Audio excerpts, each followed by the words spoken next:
ನಮಸ್ತೆ ವೀಕ್ಷಕರೇ, ನಾನಿಂದಿನ ಓವನ್ ಇಲ್ಲದೆ, ಮೊಟ್ಟೆ ಇಲ್ಲದೆ, ಬೇಕಿಂಗ್ ಪೌಡರ್ ಹಾಗೆ ವೆನಿಲ್ಲಾ ಎಸೆನ್ಸ್ ಇಲ್ಲದೆ ಸುಲಭವಾಗಿ ಕೇಕ್ ಯಾವ ರೀತಿ ಮಾಡೋದು ಅಂತ ತೋರಿಸ್ಕೊಡ್ತಾ ಇದ್ದೀನಿ. ತುಂಬ ಸುಲಭವಾಗಿ ಮಾಡಬಹುದು, ಕಡಿಮೆ ಸಮಯದಲ್ಲಿ ಈ ಕೇಕ್ ಮಾಡಬಹುದು. ಹಾಗೆ ನಿಮಗೆ ಈ ವಿಡಿಯೋ ಇಷ್ಟ ಆದರೆ ಪ್ಲೀಸ್ ವಿಡಿಯೋನ ಲೈಕ್ ಮಾಡಿ ಮತ್ತು ಚಾನಲ್ಗೆ ಸಬ್ಸ್ಕ್ರೈಬ್ ಮಾಡಿ. ಈಗ ದಿಢೀರಾಗಿ ಕಡಿಮೆ ಸಮಯದಲ್ಲಿ ಕೇಕ್ ಯಾವ ರೀತಿ ಮಾಡೋದು ಅಂತ ನೋಡ್ಕೊಳ್ಳೋಣ ಬನ್ನಿ.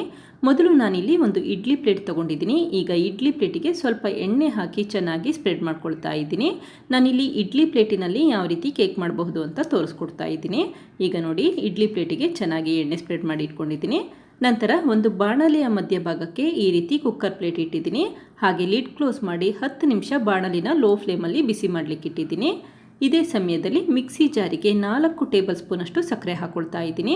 ನಾನಿಲ್ಲಿ ಕೇಕ್ ಮಾಡಲಿಕ್ಕೆ ಅಳತೆ ಕಪ್ ಉಪಯೋಗಿಸ್ತಾ ಇಲ್ಲ, ಬದಲಾಗಿ ಟೇಬಲ್ ಸ್ಪೂನ್ ಅಳತೆಯಲ್ಲಿ ಯಾವ ರೀತಿ ಕೇಕ್ ಮಾಡಬಹುದು ಅಂತ ತೋರಿಸ್ಕೊಡ್ತಾ ಇದ್ದೀನಿ.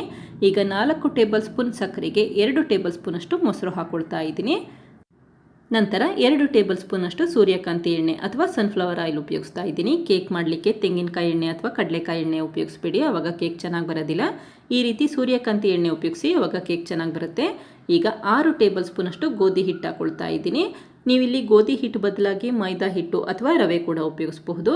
ನೀವಿಲ್ಲಿ ಎಣ್ಣೆ ಬದಲಾಗಿ ತುಪ್ಪ ಅಥವಾ ಬೆಣ್ಣೆ ಕೂಡ ಉಪಯೋಗಿಸಬಹುದು. 2 ಟೇಬಲ್ ಸ್ಪೂನ್ ತುಪ್ಪ ಅಥವಾ 2 ಟೇಬಲ್ ಸ್ಪೂನ್ ಬೆಣ್ಣೆ ಕೂಡ ಉಪಯೋಗಿಸಬಹುದು.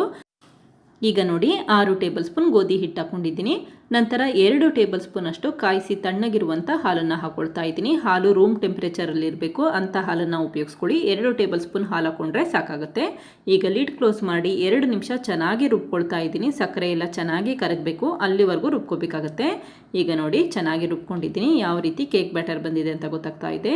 ಎಲ್ಲೂ ಕೂಡ ಗಂಟುಗಳಾಗಿಲ್ಲ. ಈ ರೀತಿ ಕೇಕ್ ಬ್ಯಾಟರ್ ಬಂದಿರಬೇಕಾಗತ್ತೆ. ಈಗ ಈ ಕೇಕ್ ಬ್ಯಾಟರ್ನ ಮತ್ತೊಂದು ಬೌಲ್ಗೆ ಎತ್ತಿಟ್ಕೊಳ್ತಾ ಇದ್ದೀನಿ. ಈ ರೀತಿ ಮಿಕ್ಸಿ ಜಾರಿನಲ್ಲಿ ಕೇಕ್ ಬ್ಯಾಟರ್ ಮಾಡೋದ್ರಿಂದ ಕೇವಲ 2 ನಿಮಿಷದಲ್ಲಿ ಕೇಕ್ ಬ್ಯಾಟರ್ನ ಮಾಡಬಹುದು. ಹಾಗೆ ಕೇಕ್ ಬ್ಯಾಟರ್ನಲ್ಲಿ ಎಲ್ಲೂ ಕೂಡ ಗಂಟುಗಳಾಗಿರೋದಿಲ್ಲ. ಈಗ ನೋಡಿ, ಕೇಕ್ ಬ್ಯಾಟರ್ ಯಾವ ರೀತಿ ಬಂದಿದೆ ಅಂತ ತೋರಿಸ್ತಾ ಇದ್ದೀನಿ. ಎಲ್ಲೂ ಕೂಡ ಗಂಟುಗಳಾಗಿಲ್ಲ ನೋಡಿ ಇಲ್ಲಿ. ಈಗ ಈ ಕೇಕ್ ಬ್ಯಾಟರ್ಗೆ 1/4 ಟೀ ಸ್ಪೂನಷ್ಟು ಅಡುಗೆ ಸೋಡಾ ಹಾಕ್ಕೊಳ್ತಾ ಇದ್ದೀನಿ. ನಾನಿಲ್ಲಿ ಕೇಕ್ ಬ್ಯಾಟರ್ಗೆ ಬೇಕಿಂಗ್ ಪೌಡರ್ ಹಾಕ್ತಾ ಇಲ್ಲ, ಬದಲಾಗಿ ಬೇಕಿಂಗ್ ಸೋಡಾ ಅಥವಾ ಅಡುಗೆ ಸೋಡಾನ ಹಾಕ್ತಾ ಇದ್ದೀನಿ. ಕೇವಲ 1/4 ಟೀ ಸ್ಪೂನಷ್ಟು ಅಡುಗೆ ಸೋಡಾ ಹಾಕಿದ್ರೆ ಸಾಕು, ಆವಾಗ ಬೇಕಿಂಗ್ ಪೌಡರ್ ಹಾಕೋ ಅವಶ್ಯಕತೆ ಇರೋದಿಲ್ಲ. ಹಾಗೆ ಅಡುಗೆ ಸೋಡಾ ಅಥವಾ ಬೇಕಿಂಗ್ ಸೋಡಾ ಹಾಕಾದ್ಮೇಲೆ ಕೇಕ್ ಬ್ಯಾಟರ್ನ ತುಂಬ ಹೊತ್ತು ಮಿಕ್ಸ್ ಮಾಡಬೇಡಿ, ಆವಾಗ ಕೇಕ್ ಸಾಫ್ಟಾಗಿ ಬರೋದಿಲ್ಲ. ಈಗ 1-2 ಟೀ ಸ್ಪೂನಷ್ಟು ಕೇಕ್ ಬ್ಯಾಟರ್ನ ಮತ್ತೊಂದು ಬೌಲ್ಗೆ ಸಪ್ರೇಟ್ ಮಾಡಿ ಇಟ್ಕೊಳ್ತಾ ಇದ್ದೀನಿ. ಈ ಕೇಕ್ ಬ್ಯಾಟರ್ನ ಡಿಸೈನ್ಗೋಸ್ಕರ ಉಪಯೋಗಿಸ್ಕೊಳ್ತಾ ಇದ್ದೀನಿ. ಬೇಕಿದ್ದರೆ ಈ ರೀತಿ ಮಾಡ್ಕೊಳ್ಳಿ, ಬೇಡ ಅಂತಂದರೆ ಉಪಯೋಗಿಸೋ ಅವಶ್ಯಕತೆ ಇರೋದಿಲ್ಲ. ನಂತರ 1 ಟೇಬಲ್ ಸ್ಪೂನ್ ಕೊಕೊವಾ ಪೌಡರ್ ಹಾಕಿದ್ದೀನಿ. ಹಾಗೆ 1 ಟೇಬಲ್ ಸ್ಪೂನಷ್ಟು ಕಾಯಿಸಿ ತಣ್ಣಗಿರುವಂಥ ಹಾಲನ್ನು ಹಾಕ್ಕೊಂಡು ಚೆನ್ನಾಗಿ ಮಿಕ್ಸ್ ಮಾಡ್ಕೊಳ್ತಾ ಇದ್ದೀನಿ. ನಿಮ್ಮ ಮನೆಯಲ್ಲಿ ಕೊಕೊವಾ ಪೌಡರ್ ಇಲ್ಲ ಅಂತ ಅಂದರೆ 1 ಟೇಬಲ್ ಸ್ಪೂನಷ್ಟು ಇನ್ಸ್ಟಂಟ್ ಕಾಫಿ ಪೌಡರ್ ಇದ್ದರೆ ಅದಕ್ಕೆ ಸ್ವಲ್ಪ ಬಿಸಿ ನೀರನ್ನು ಹಾಕಿ ಚೆನ್ನಾಗಿ ಮಿಕ್ಸ್ ಮಾಡಿದ ನಂತರ ಈ ರೀತಿ ಕೇಕ್ ಬ್ಯಾಟರ್ಗೆ ಹಾಕ್ಕೊಡಿ. ಈಗ ನೋಡಿ, ಕೇಕ್ ಬ್ಯಾಟರ್ ರೆಡಿಯಾಗಿದೆ. ಈಗ ಕೇಕ್ ಬ್ಯಾಟರ್ನ ಇಡ್ಲಿ ಪ್ಲೇಟಿಗೆ ನಿಧಾನಕ್ಕೆ ಹಾಕ್ಕೊಳ್ತಾ ಇದ್ದೀನಿ. ಕೇಕ್ ಬ್ಯಾಟರ್ನ ಇಡ್ಲಿ ಪ್ಲೇಟಿಗೆ ಹಾಕಬೇಕಾದ್ರೆ ತುಂಬ ಹಾಕಬೇಡಿ, ಆವಾಗ ಕೇಕ್ ಚೆನ್ನಾಗಿ ಬರೋದಿಲ್ಲ. ಈ ರೀತಿ 3/4 ಭಾಗದಷ್ಟು ಕೇಕ್ ಬ್ಯಾಟರ್ನ ನಿಧಾನಕ್ಕೆ ಹಾಕ್ಕೊಳ್ತಾ ಬನ್ನಿ. ಈಗ ನೋಡಿ, ಕೇಕ್ ಬ್ಯಾಟರ್ನ ನಿಧಾನಕ್ಕೆ ಹಾಕ್ಕೊಂಡಿದ್ದೀನಿ. ಈ ರೀತಿ 3/4 ಭಾಗದಷ್ಟು ಕೇಕ್ ಬ್ಯಾಟರ್ನ ಹಾಕೋಬೇಕಾಗತ್ತೆ. ಇದೇ ಸಮಯದಲ್ಲಿ 2 ಸ್ಪೂನಷ್ಟು ಸಪ್ರೇಟ್ ಮಾಡಿಟ್ಟಿರುವಂಥ ಕೇಕ್ ಬ್ಯಾಟರಿಂದ ಡೆಕೋರೇಟ್ ಮಾಡ್ಕೊಳ್ತಾ ಇದ್ದೀನಿ. ನಿಮ್ಮ ಮನೆಯಲ್ಲಿ ವೆನಿಲ್ಲಾ ಎಸೆನ್ಸ್ ಇದ್ದರೆ 2 ಹನಿಯಷ್ಟು ವೆನಿಲ್ಲಾ ಎಸೆನ್ಸ್ ಹಾಕ್ಕೊಂಡು ಚೆನ್ನಾಗಿ ಮಿಕ್ಸ್ ಮಾಡಿದ ನಂತರ ಈ ರೀತಿ ಕೇಕ್ ಬ್ಯಾಟರ್ ಮೇಲೆ ಡೆಕೋರೇಟ್ ಮಾಡ್ಕೊಳ್ಳಿ. ನಾನಿಲ್ಲಿ ವೆನಿಲ್ಲಾ ಎಸೆನ್ಸ್ ಏನೂ ಉಪಯೋಗಿಸ್ತಾ ಇಲ್ಲ, ಪ್ಲೇನ್ ಆಗಿರುವಂಥ ಕೇಕ್ ಬ್ಯಾಟರಿಂದ ಡೆಕೋರೇಟ್ ಮಾಡ್ಕೊಳ್ತಾ ಇದ್ದೀನಿ. ಈ ರೀತಿ ನಿಧಾನಕ್ಕೆ ಕೇಕ್ ಬ್ಯಾಟರ್ನ ಹಾಕ್ಕೊಳ್ತಾ ಬನ್ನಿ. ನಂತರ ಒಂದು ಟೂತ್ ಪಿಕ್ಕಿಂದ ಈ ರೀತಿ ನಿಧಾನಕ್ಕೆ ಡಿಸೈನ್ ಮಾಡ್ಕೊಳ್ತಾ ಬನ್ನಿ. ಈ ರೀತಿ ಮಾಡೋದು ಆಪ್ಷನಲ್, ಬೇಕಿದ್ರೆ ಈ ರೀತಿ ಕೇಕ್ ಮೇಲೆ ಡಿಸೈನ್ ಮಾಡ್ಕೊಳ್ಳಿ, ಬೇಡ ಅನ್ಸಿದ್ರೆ ಮಾಡೋ ಅವಶ್ಯಕತೆ ಇರೋದಿಲ್ಲ. ಕೇಕ್ ಬೆಂದ ಮೇಲೆ ತುಂಬಾ ಚೆನ್ನಾಗಿ ಕಾಣುತ್ತೆ, ಅದಕ್ಕೋಸ್ಕರ ನಾನು ಈ ರೀತಿ ಕೇಕ್ ಮೇಲೆ ಡಿಸೈನ್ ಮಾಡ್ಕೊಂಡಿದ್ದೀನಿ. ನಂತರ ಇಡ್ಲಿ ಪ್ಲೇಟನ್ನು 1-2 ಬಾರಿ ನೆಲಕ್ಕೆ ಟ್ಯಾಪ್ ಮಾಡಿಟ್ಕೊಳ್ತಾ ಇದ್ದೀನಿ. ಇದೇ ಸಮಯದಲ್ಲಿ ಬಾಣಲಿ ಕೂಡ ಚೆನ್ನಾಗಿ ಬಿಸಿಯಾಗಿದೆ. 10 ನಿಮಿಷ ಬಾಣಲಿನ ಲೋ ಫ್ಲೇಮಲ್ಲಿ ಬಿಸಿ ಮಾಡಿದ್ರೆ ಸಾಕು. ನಂತರ ಇಡ್ಲಿ ಪ್ಲೇಟನ್ನು ಕರೆಕ್ಟಾಗಿ ಬಾಣಲಿಯ ಮಧ್ಯಭಾಗಕ್ಕೆ ಇಟ್ಟಿದ್ದೀನಿ. ಈಗ ಲಿಡ್ ಕ್ಲೋಸ್ ಮಾಡಿ 20 ನಿಮಿಷ ಲೋ ಫ್ಲೇಮಲ್ಲಿ ಕೇಕ್ನ ಬೇಯಲಿಕ್ಕೆ ಇಡ್ತಾ ಇದ್ದೀನಿ.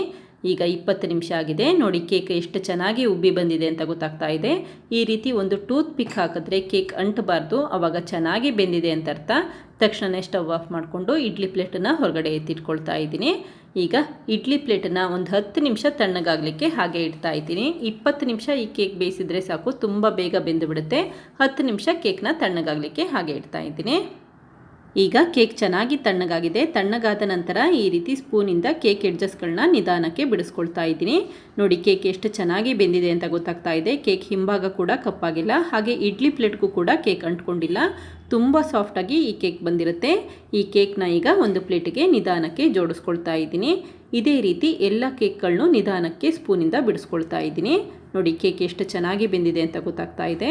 ತುಂಬಾ ಸಾಫ್ಟಾಗಿ ಬಂದಿರುತ್ತೆ ಮತ್ತು ತುಂಬಾ ರುಚಿಯಾಗಿರುತ್ತೆ. ಮನೆಯಲ್ಲಿರುವಂಥ ಸಾಮಗ್ರಿಗಳಲ್ಲೇ ಈ ರೀತಿ ಸುಲಭವಾಗಿ ಕೇಕ್ ಮಾಡಬಹುದು. ಈಗ ಕೇಕ್ ಯಾವ ರೀತಿ ಬಂದಿದೆ ಅಂತ ತೋರಿಸ್ತಾ ಇದ್ದೀನಿ ನೋಡಿ. ತುಂಬಾ ಸಾಫ್ಟಾಗಿ ಬಂದಿರುತ್ತೆ. ಹತ್ತಿ ರೀತಿ ಕೇಕ್ ಬಂದಿದೆ. ಬೇಕಿಂಗ್ ಪೌಡರ್ ಇಲ್ಲದೇ ಇದ್ದರೂ ಕೂಡ ಈ ರೀತಿ ಸಾಫ್ಟಾದ ಕೇಕ್ ಮಾಡಬಹುದು. ಈಗ ಕೇಕ್ ಒಳಭಾಗ ಯಾವ ರೀತಿ ಬೆಂದಿದೆ ಅಂತ ತೋರಿಸ್ತಾ ಇದ್ದೀನಿ ನೋಡಿ. ಕೇಕ್ ಒಳಭಾಗ ಕೂಡ ಚೆನ್ನಾಗಿ ಬೆಂದಿದೆ ಮತ್ತು ಉಬ್ಬಿ ಬಂದಿದೆ. ನೋಡಿ ಎಷ್ಟು ಸಾಫ್ಟಾಗಿ ಬಂದಿದೆ ಅಂತ ಗೊತ್ತಾಗ್ತಾ ಇದೆ. ಇದೇ ರೀತಿ ಮತ್ತೊಂದು ಕೇಕ್ನು ಕೂಡ ಕಟ್ ಮಾಡಿ ತೋರಿಸ್ತೀನಿ ನೋಡಿ. ತುಂಬಾ ಸಾಫ್ಟಾಗಿದೆ ಮತ್ತು ತುಂಬಾ ರುಚಿಯಾಗಿರುತ್ತೆ. ನೋಡಿದ್ರಲ್ಲ ವೀಕ್ಷಕರೇ, ಎಷ್ಟು ಸುಲಭವಾಗಿ ವೆನಿಲಾ ಎಸೆನ್ಸ್ ಇಲ್ಲದೇ ಇದ್ದರೂ ಕೂಡ, ಬೇಕಿಂಗ್ ಪೌಡರ್ ಹಾಗೆ ಮೊಟ್ಟೆ ಇಲ್ಲದೇ ಇದ್ದರೂ ಕೂಡ ಯಾವ ರೀತಿ ಸಾಫ್ಟಾದ ಕೇಕ್ ಮಾಡಬಹುದು ಅಂತ ಗೊತ್ತಾಯ್ತಲ್ವಾ. ನೀವು ಕೂಡ ಒಮ್ಮೆ ಪ್ರಯತ್ನಿಸಿ, ಮಕ್ಕಳಿಗೆ ಖಂಡಿತ ಇಷ್ಟ ಆಗುತ್ತೆ. Thank you. ಲೈಕ್ ಮಾಡಿ ಮತ್ತು ಸಬ್ಸ್ಕ್ರೈಬ್ ಮಾಡಿ.